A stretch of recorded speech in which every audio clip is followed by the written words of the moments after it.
चलिए सीधा मुद्दे पर आते हैं। आज के इस खास एक्सप्लेनर में हम एक बेहद जरूरी विषय पर बात करने वाले हैं। टीबी यानी ट्यूबरकुलोसिस की जांच के लिए बलगम का सही सैंपल कैसे दें।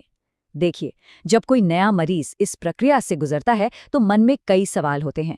इसीलिए ये गाइड एकदम स्टेप बाय स्टेप और आसान तरीके से तैयार की गई है, जो एक दोस्त की तरह मदद करेगी। एक सही सैंपल देना ही रिकवरी का पहला और सबसे पक्का कदम होता है। इस पूरी प्रक्रिया को हमने 6 बहुत ही आसान हिस्सों में बांटा है। सबसे पहले, ये जांच जरूरी क्यों है। दूसरा, सैंपल देने से पहले की तैयारी। तीसरा, सही तरीके से बलगम कैसे निकालें। चौथा, इसे सुरक्षित कैसे रखें। पांचवा, खुद को और दूसरों को संक्रमण से कैसे बचाएं। और अंत में, सही जांच से सही इलाज तक का सफर। घबराने की बिल्कुल जरूरत नहीं है, ये सफर बहुत ही आसान है। तो शुरुआत करते हैं पहले कदम से। आखिर ये बलगम की जांच इतनी जरूरी क्यों है? और ये स्लाइड बहुत ही शानदार तरीके से दिखाती है कि बलगम का सिर्फ एक छोटा सा सैंपल कितना कुछ बदल सकता है। ये सिर्फ टीबी की सटीक पहचान ही नहीं करता, बल्कि ये भी बताता है कि बीमारी का स्तर क्या है। इसी एक सैंपल से डॉक्टर ये तय कर पाते हैं कि कौन सी दवा बिल्कुल सही रहेगी। और सबसे बड़ी बात, ये इन्फेक्शन को समाज में, हमारे अपनों के बीच फैलने से रोकता है ना कमाल की बात। अब जरा सोचिए, टीबी के कीटाणु असल में छिपते कहाँ हैं? क्या वो हमारे मुंह में होते हैं? बिल्कुल नहीं। ये चालाक कीटाणु हमारे फेफड़ों के एकदम अंदर गहरी सतहों में छिपकर बैठे होते हैं। इस बात को समझना बहुत जरूरी है, क्योंकि हमारी आगे की पूरी मेहनत इसी बात पर टिकी है कि हमें उन कीटाणुओं को बाहर कैसे निकालना है। चलिए, अब आते हैं दूसरे चरण पर।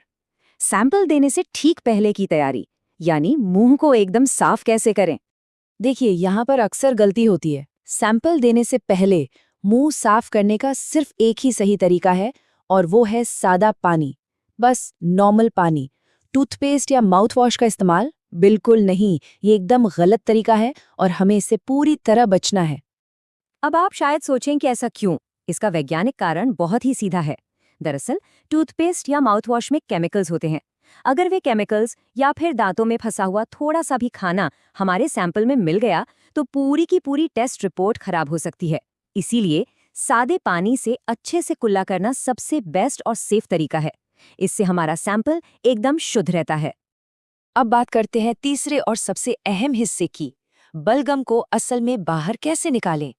इस स्टेप को बहुत ही आराम से और बिना किसी जल्दबाजी के करना है। सबसे पहले 2 से 3 बार लंबी गहरी सांस लें। फिर उस सांस को कुछ सेकंड के लिए अंदर ही रोक कर रखें। और उसके बाद गले से नहीं बल्कि पूरी ताकत लगाकर अपनी छाती से खांसें।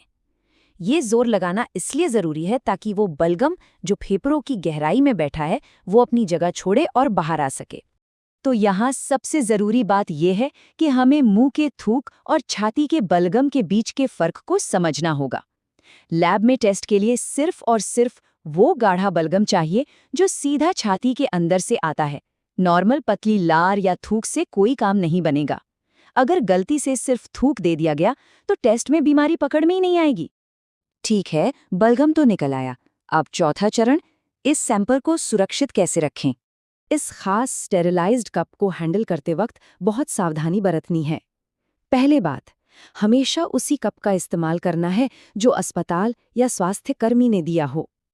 इसके ढक्कन को बहुत ही आराम से खोलें और बलगम को सीधा कप के अंदर ही थूकें। इसके बाद सबसे अहम काम, तुरंत बिना कोई देरी किए ढक्कन को एकदम कसकर बंद कर दें।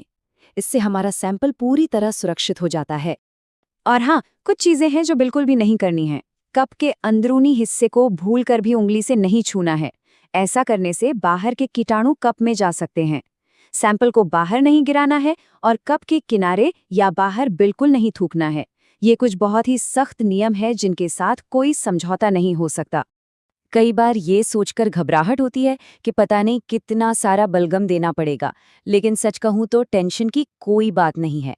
एक परफेक्ट टेस्ट के लिए मुश्किल से 2 से 5 मिलीलीटर बलगम की ही ज़रूरत होती है। अगर अंदाज़ा लगाएं तो ये एक छोटे चम्मच के बराबर भी नहीं है। इतनी मात्रा तो 1 या 2 बार सही से खांसने पर आसानी से मिल जाती है। अब हम पहुंच गए हैं 5वें चरण पर, जो है इन्फेक्शन कंट्रोल और सुरक्षा। सैंपल हमेशा किसी खुली जगह पर या फिर ऐसी जगह पर देना चाहिए जहां हवा का आना जाना अच्छा हो, जैसे कि खिड़की के पास। जब सक्रिय रूप से सैंपल नहीं दे रहे हों तो चेहरे पर मास्क जरूर लगा होना चाहिए। और हाँ, आसपास खड़े लोगों से एक सुरक्षित दूरी बनाकर रखना बहुत जरूरी है। ऐसा करने से माहौल सबके लिए एकदम सेफ बना रहता है। जैसे ही सैंपल देने का काम खत्म हो, तुरंत अपने हाथों को साफ करना है। ये कोई ऑप्शन नहीं है, ये एकदम जरूरी है। चाहे आप साबुन और पानी से हाथ धोएं, जो कि हमेशा बेहतरीन होता है, या फिर आप अच्छे से हैंड सैनिटाइजर का इस्तेमाल करें। मकसद बस एक है, हाथ पूरी तरह से कीटाणु मुक्त होने चाहिए। अब इस स्लाइड के बारे में जो बात सबसे ज्यादा दिलचस्प है वो ये है कि सैंपल किस समय दिया जा रहा है, इसका बहुत बड़ा असर होता है। मेडिकल एक्सपर्ट्स हमेशा सुबह सुबह का पहला बलगम देने की सलाह देते हैं। ऐसा इसलिए क्योंकि रात भर में फेफड़ों के अंदर के कीटाणु अच्छे से जमा हो जाते हैं, जिससे सुबह के सैंपल में सबसे बेस्ट और सटीक रिजल्ट मिलता है। और अब हम अपने इस एक्सप्लेनर के आखिरी और सबसे अहम चरण पर हैं, सही जांच और सही इलाज। ये बात किसी शक्तिशाली मंत्र से कम नहीं है। सही बलगम मतलब सही टेस्ट, और सही टेस्ट का मतलब है बिल्कुल सही इलाज। देखिए, आज जो मेहनत एक सही सैंपल देने में की जा रही है, वही कल डॉक्टर को एकदम सटीक दवा देने में मदद करेगी। ये सब आपस में एक कड़ी की तरह मजबूती से जुड़े हुए हैं। चलिए अब आगे बढ़ते हैं और देखते हैं कि ये सारी बातें हमें किस दिशा में ले जाती हैं। सबसे बड़ी सच्चाई और सबसे बड़ी राहत की बात यही है कि टीबी कोई लाइलाज बीमारी नहीं है। अगर सही वक्त पर बीमारी पकड़ में आ जाए तो इसका 100% इलाज संभव है। इसे पूरी तरह से जड़ से खत्म किया जा सकता है। तो अब जब हम जानते हैं कि एक स्वस्थ कल की शुरुआत एक छोटे से लेकिन सही सैंपल से होती है, तो क्या इन चंद आसान स्टेप्स को आज ही अपनाकर एक बेहतर और सेहतमंद भविष्य पक्का नहीं किया जा सकता? बिल्कुल किया जा सकता है। सैंपल देने के दौरान बरती गई ये छोटी सी सतर्कता ही पूरी रिकवरी की सबसे मजबूत नींव है। इसी विचार के साथ हम इस विषय को यहीं विराम देते हैं। जानकारी ही बचाव है और सही शुरुआत ही आधी जीत है।